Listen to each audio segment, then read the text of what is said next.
गर्मियों में हम वेजिटेबल ग्रोअर्स की बड़ी परेशानियां होती हैं। कभी फ्रूट फ्लाई आया हुआ है, कभी सफ़ेद मक्खी आई हुई है, कभी मिली बग आया हुआ है, ब्लैक एफिड्स आया हुआ है। कीड़ों की कमी ही नहीं होती बिल्कुल। और ये देखो, सबसे ख़तरनाक जो कीड़ा जो आपके फल मिलने वाला होता है और उसके बाद आपको है ना दुख देता है, वो आके वो है फ्रूट फ्लाई, फल मक्खी। तो बहुत बहुत नमस्कार आप सभी लोगों को। बहुत स्वागत करती हूँ आपका अपने channel Sarita's rooftop kitchen garden में। और आज हम लोग फ्रूट फ्लाई के बारे में बात करने वाले हैं और बिल्कुल घरेलू रेमेडी मैं आपको बताने वाली हूँ। इसमें कोई है ना इसका जो स्प्रे से इलाज नहीं होता है। तो बस उससे पहले आप लोगों से एक रिक्वेस्ट हमेशा की तरह करूँगी, अगर मेरे वीडियोस पसंद आते हो तो प्लीज़ मेरे चैनल को सब्सक्राइब करें, बेल आइकन भी प्रेस करें, जिससे नई वीडियोस की इन्फॉर्मेशन आप लोगों को राइट टाइम पे मिले और आप लोग उसका थोड़ा लाभ उठा सकें। तो फ्रूट फ्लाई के बारे में अगर मैं बात करूँ तो ये वो दुखदाई कीड़ा होता है एक तरह से। मैं आपको अगर बताऊँ तो जो आपका फल बनने के बाद आपको उसमें नुकसान करता है और बहुत दुख होता है, क्योंकि आपने बड़ी अच्छे से अपनी सारे है ना पौधे बढ़ा लिए, बेल या जो भी पौधा है वो बढ़ गया, आपका फ्रूट आने लग गया, आप बहुत खुश हैं, बढ़ने लग गया, और उसके बाद वो फ्रूट में नुकसान करता है और उसको अंदर से सड़ा देता है। फल मक्खी अपना डंक मार के इस फ्रूट में और अपने अंडे अंदर छोड़ देती है, और फिर उसके बाद वो लावा बन के है ना आपके फ्रूट को धीरे धीरे सड़ाते रहते हैं। ये देखो, ये खीरा, वैसे तो मैं बहुत केयरफुल रहती हूँ अपने फ्रूट्स के लिए, बांस के पीछे आया हुआ था और मुड़ गया था वहीं से। तो ये मुड़ी हुई वाली जगह पे उसने बिल्कुल राइट जगह पे है ना इसमें डंक मारा है, और देखो फ्रूट सड़ने लग गया अंदर से। तो अभी 1-2 दिन ही हुए हैं इसको, ज़्यादा नहीं हुआ इसको टाइम, इसलिए है ना इसमें ज़्यादा सड़न नहीं आई है। बट है ना अभी मौसम भी ठीक नहीं चल रहा, तो मैं इसको पूरा ही डिसगार्ड करूँगी, यूज़ में नहीं लूँगी। अदरवाइज़ इसको थोड़ा काट के यूज़ में ले सकते हैं वैसे तो, क्योंकि कॉर्नर से ही है ये ख़राब, पर मैं इसको हटा रही हूँ पूरे को। तो ये नुकसान फल मक्खी जो है आपकी लास्ट स्टेज पे करती है, तो बहुत दिल दुखता है कि आपने सारी मेहनत कर ली थी और फिर उसके बाद ये आपका फ्रूट इस तरह से सड़ा या ख़राब हुआ। तो इसकी सबसे अच्छी रेमेडी तो मैं तो आपको हमेशा ही बताती हूँ वो चीज़ कि है ना आप कुछ क्लोथ्स बना लीजिए कॉटन के, वाइल के, हल्के फुल्के से, जो पुराने क्लोथ्स होते हैं जिनमें हवा आराम से ना आती जाती रह सके अंदर फ्रूट में, और बस फिर उनको यूज़ कीजिए अपने फ्रूट। जब आपको पॉलिनेशन के बाद, चाहे वो हैंड पॉलिनेशन आपने दिया हो या फिर है ना नेचुरल पॉलिनेटर्स ने आपका पॉलिनेशन किया हो, उसके बाद ये लगे कि एक नेक्स्ट डे या 1-2 दिन में ही पता लगने लग जाता है कि आपका फ्रूट बढ़ने वाला है या नहीं, तो है ना उसके बाद बस है ना उस फ्रूट को आप कवर कीजिए। बहुत ज़रूरी है ये, क्योंकि जो ये फल मक्खी है या फ्रूट फ्लाई है ये बहुत ज़्यादा नहीं उड़ती दिखती आपके गार्डन में, बहुत ढेर सारी नहीं होती, ये कुछ ही होती हैं, ये 2-4 ही दिखती हैं उड़ते हुए, और ना ख़त्म भी नहीं होती। मैंने तो नहीं देखा। इन फ्रूट फ्लाई कैचर आते हैं, वो ट्रस्ट बास्केट वगैरह पे काफ़ी पैसे खर्च करके उनको मंगाओ, और फिर वो एक ही साइड पे अगर आप अपने किचन गार्डन के पे लगाओगे तो फिर बाकी साइड पे भी आ सकती हैं। ये तो देखो ककड़ी कितनी लंबी हुई है, और ककड़ी मैं अभी तक नहीं बांध रही हूँ क्योंकि ये 2 दिन में ही बढ़ जाती है पॉलिनेशन के बाद, 2-3 दिन में ही, तो अभी ज़रूरत नहीं लग रही है इसको। अदरवाइज़ कभी कभी इनको भी बांधना पड़ता है मुझे। तो फ्रूट फ्लाई हम लोग है ना स्प्रे तो हमेशा ही करते रहते हैं। मैं भी अपने किचन गार्डन में अभी भी, जैसे तेज़ गर्मी आ गई है तो मैं 10-15 दिन में एक बार करती हूँ, पर करती हूँ।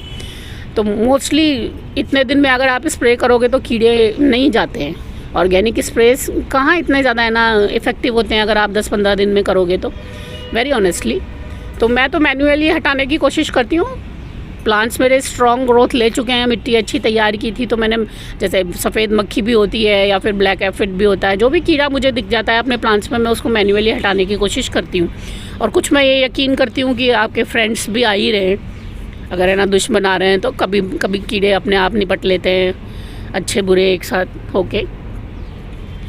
ये देखो, अब खीरा जरा सा भी अगर है ना इधर उधर किसी टहनी में या तार में अटका हुआ है तो उसका साइज़ बड़ा अजीब सा हो जाता है हमेशा। ये देखो जुकीनी कितनी खूबसूरत 2 और आ रही है। मेल फ्लावर नहीं है पर आज भी मेरे पास, कल तक अगर इनके फूल खिलते हैं तो चल जाएगा, कल होगा एक। तो ये बहुत ज़रूरी है कि आप कुछ क्लोथ्स बना लीजिए अपने, और फ्रूट्स को जैसे ही वो बढ़त लेने लगे बांध दीजिए। अब ये देखो तुरई तो मैंने इस पे 12 बजे धूप आती है एकदम से तेज़, तो थोड़ा सा ग्रीन नेट इधर लगा दिया है, तो उसके पीछे चली गई हैं ये, तो शायद फल मक्खी वहाँ तक नहीं पहुँच पा रही, तो अभी मुझे बांधने की ज़रूरत नहीं दिख रही इनको। तो इनको नहीं बांध रही हूँ मैं। बाकी लौकी, कद्दू, लौकी दोनों तरह की, और खरबूजा, ये सब चीज़ें बांधनी ही पड़ रही हैं, खीरा। और बिल्कुल मेरी किचन गार्डन में फल मक्खी उड़ते हुए नहीं दिखेगी आपको। कोई 2-4 की वजह से ये ना ये हो जाता है बिल्कुल। अब देखो आप, इतना सुंदर फ्रूट आपका बढ़ना शुरू हुआ, और अगर वो लास्ट मोमेंट पे ख़राब हो जाए तो बुरा तो लगेगा ही। तो सबसे आसान तरीका तो मैं यही, कुछ लोग पॉलीथीन भी बांधते हैं, कपड़ा भी बांधते हैं, सबसे आसान तरीका यही है। पर पॉलीथीन मैंने कभी नहीं बांधी, इसलिए उसका एक्सपीरियंस मैं आपके साथ शेयर नहीं कर सकती हूँ। देखो आप, कितना प्यारा फ्रूट बढ़ रहा है। कैसे इसमें कोई टॉलरेट कर सकता है कि फल मक्खी लास्ट मोमेंट पे आए और इसमें सड़ाने लग जाए फ्रूट को, हमारी मेहनत का फल ख़राब कर दे। तो येलो शीट्स भी एक तरीका होता है। मैंने पिछले साल भी वीडियो येलो शीट्स के ऊपर डाला था, मैं डिस्क्रिप्शन बॉक्स में डाल दूँगी आपके लिए। तो वो भी एक तरीका होता है कि आप ना कीड़ों से बचत कर सकते हैं। 2 साल से मैं यूज़ कर रही हूँ, और अब मैं थोड़ा सा बोर हो गई हूँ, तो अब नहीं दिखती हैं मेरे किचन गार्डन में, लगाने में जोर आने लग गया मुझे। और अब कीड़ों से कंट्रोल का थोड़ा सा एक्सपीरियंस भी हो जाता है ना, तो फिर लगता है कि हाँ, हम लोग कंट्रोल कर लेंगे। पर वो भी बहुत अच्छा तरीका होता है। भरा ही रहता था वो, हमेशा कीड़ों से चिपक जाते हैं जाके कीड़े उसके ऊपर। तो एक येलो शीट्स भी आप है ना यूज़ कर सकते हैं। पर फल मक्खी उस पर है ना, कभी मैंने बहुत ज़्यादा चिपकते हुए नहीं देखी है हालांकि।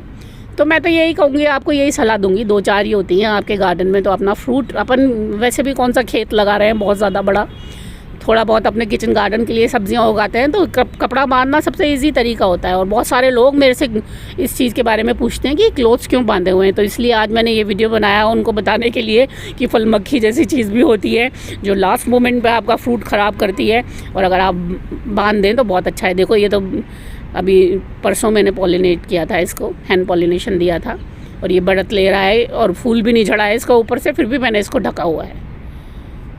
और उसमें बांधने में कोई बहुत है ना विशेष आपको है ना कस के बांधना जैसी चीज़ नहीं होती, बिल्कुल हल्का सा आपका फ्रूट बंधा रहे बस चारों तरफ से, और थोड़ा लूज़ छोड़िए जिससे उसको बढ़ने की है ना वो मिल जाए जगह उसमें। तो आप इस तरह से अपने है ना फ्रूट्स को फल मक्खी से बचा सकते हैं लास्ट मोमेंट पे। क्योंकि मुझे ये सबसे ज़्यादा ख़तरनाक 2 ही चीज़ें लगती हैं, फल मक्खी लगती है या वायरस लगता है, क्योंकि ये आपके पेड़ को, आपके फल को बहुत बुरी तरह से इफ़ेक्ट करते हैं। बाकी सब कीड़ों से तो आप है ना बिल्कुल है ना जान छुड़ा सकते हैं अपने प्लांट की, पर ये थोड़ी सी मुश्किल हो जाती है क्योंकि फ्रूट ख़राब होने लग जाता है। एक बार भी अगर आपसे चूक हुई और फल मक्खी ने डंक मार दिया तो फिर आपका फ्रूट सही नहीं उतरता, वो ख़राब होएगा ही होएगा। और सिर्फ फल मक्खी ही नहीं, और भी देखो जैसे लौकी के ये फूलों पे हमेशा ये ग्रीन सा मच्छर रहता है, ये भी डंक मारता है, इससे भी है ना बचत हो जाती है। तो ये फल मक्खी के बारे में मैंने आज आपको है ना जानकारी दी। स्प्रे करते रहिए थोड़े बहुत दिनों में, तो उससे भी थोड़ा बहुत फ़र्क तो पड़ता ही है। और कपड़े से ज़रूर बांधें अपने फ्रूट्स को। उम्मीद करती हूँ वीडियो पसंद आएगा। नमस्कार।